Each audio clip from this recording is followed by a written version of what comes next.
In this video, I'm going to give an introduction to timelines, which is probably the toughest section in grade 11 finance.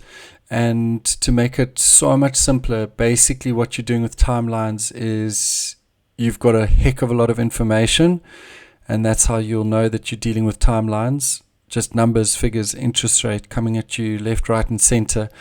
And the trick is just to follow each amount until the end.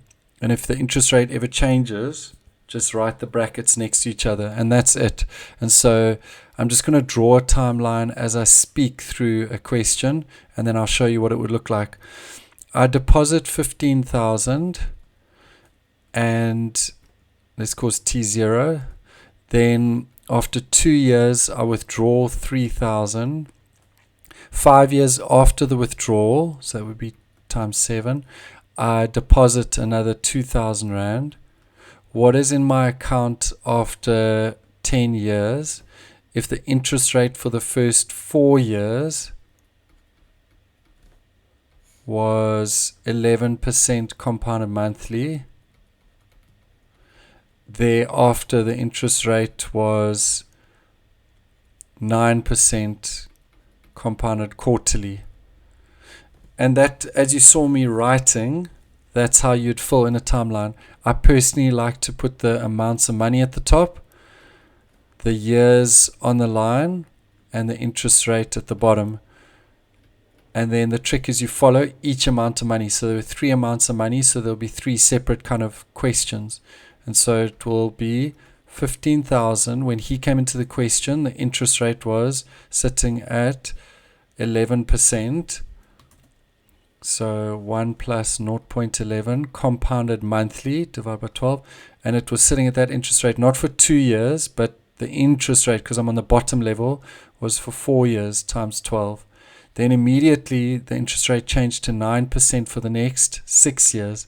So I'm going to say 9% quarterly for the next 6 years, and I'm going to get an answer.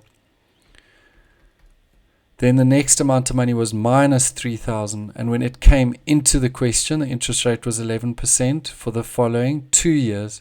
So it was 0.11 for 2 years compounded monthly. And I'm on the bottom level now. So from here to the end, it's also 6 years at 9%. So 9% quarterly for 6 years. And I'm going to get an answer that will be negative. And lastly, there was 2,000. When it came into the question, it was sitting at 9% for the last 3 years. So 2,000 Rand comes in. The interest rate when it came into the question was 9% quarterly for the next 3 years. And I times it by the compounding. And then just in the interest of saving time, let's just say you punch this in your calculator and you got an answer of 20,000. You punch this in your calculator one shot, you got an answer of minus 5,000. You punch this in your calculator, you got an answer of 3,000. How much is in the bank at the end of 10 years? You would literally just be adding this up and getting your answer. How it could be asked, so just so you're aware, these were made up numbers. You'd have to type this all in. How this could be asked in different ways to make it more complicated is they could say to you something like a person deposited a certain amount of money and then they give you all the rest of the information. And so this number here in the beginning, you wouldn't have known what it is, so that would be X. And so they would have to tell you what the final amount of money was. And so imagine this was just an X here. And so this answer would be these brackets, whatever number they gave. Let's say it was 2, and you'd have the X. And so you'd have 2X here instead of the 20,000.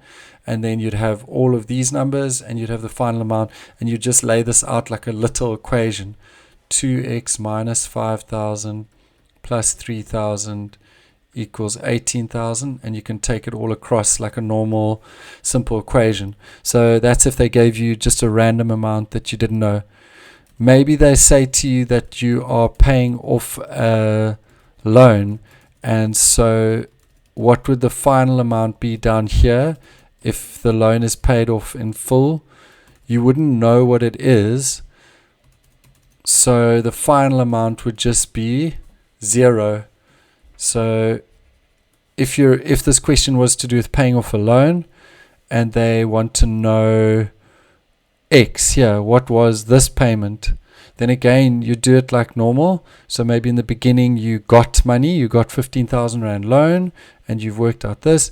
You paid back 3,000, and you paid back, so this would be a negative because you're paying it back, and maybe you're going to pay back the same amount at the end to finish off the question. So your final amount, because there's no interest on this one over here, it would literally just be minus X. And this amount, you'd still work out the interest, but this you wouldn't know, so it would also be a minus X.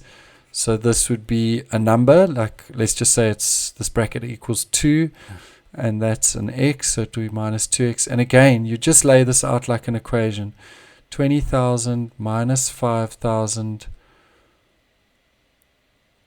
minus 2x minus x equals 0, and then you could take things across from here and simplify it to get your answer for x. So these are all the different types of questions to navigate your way around timelines. The rest of this playlist, we're going to be looking at examples of timeline questions.